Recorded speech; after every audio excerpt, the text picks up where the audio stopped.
about the way the fog crept through the trees without wind, about the silence how it swallowed everything, and about the lantern man, a figure seen only when the mist rolled in thick and low. Don't go outside on foggy nights, Adam's uncle had warned him once. He's looking for someone he lost, and if he mistakes you for them, you don't let go. Adam never believed in small-town myths. He was 24, recently fired, and completely broke. When his uncle passed, he inherited the cabin deep in Kentucky's Appalachian woodlands. It felt like a lucky break at first, quiet, free, remote, until the fog came. It started the third night.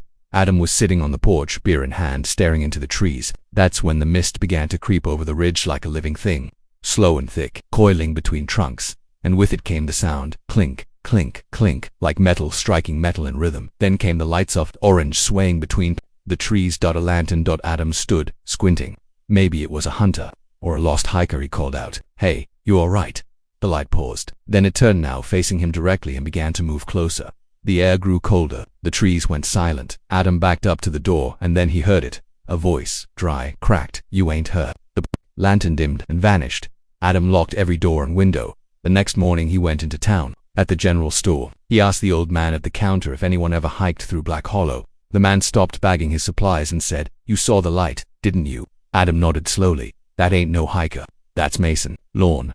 Used to live round here in the 1800s. Wife went missing in the woods. He searched every night with that lantern. People say grief turned him mean, real mean." Adam frowned. "So what happened to him?" The man leaned in. "He disappeared, just like she did.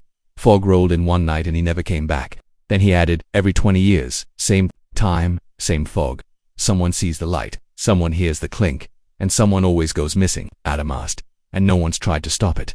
The old man looked grim. "Can't stop what ain't alive anymore." That night, Adam stayed inside, but the fog returned, and so did the light, and the clink, clink, clink, clink this time. Adam didn't open the door, but something knocked once, twice. Then a voice low and wrong rattled through the keyhole. "I saw you in the trees, thought you were her, but now I think you'll do." The lantern's light leaked under the door, and the air smelled like wet earth and burning wood.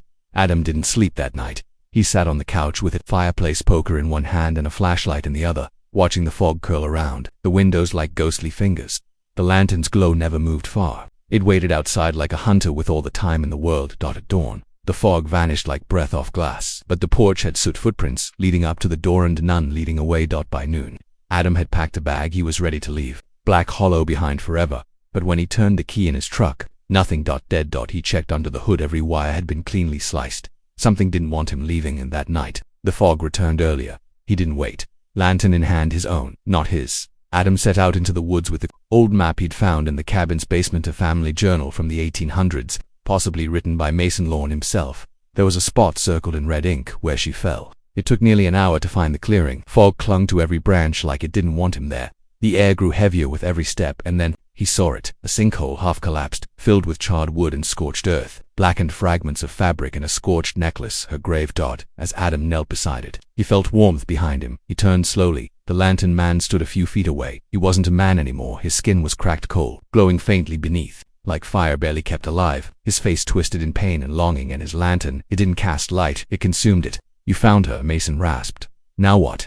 Adam whispered. "Now I bury what's left of me." The lantern man approached. His steps made the ground hiss, like steam rising from hell. He looked at the grave, then at Adam. Then he knelt. He placed the lantern into the ashes. It flared one final time, bright, gold, blinding, then darkness. Adam woke up at sunrise, alone. The fog was gone. The trees were still. Birds returned. The sinkhole was now just earth. Ordinary earth. No soot, no bones, no ashes. And the lantern, gone. Back at the cabin, his truck started on the first try. He left that same day and never returned to Black Hollow, but sometimes when he drives through mountain roads in the early hours, he sees fog snake down the hills, and he checks his rearview mirror because something inside him still wonders. Was it really over, or had Mason passed the lantern to him?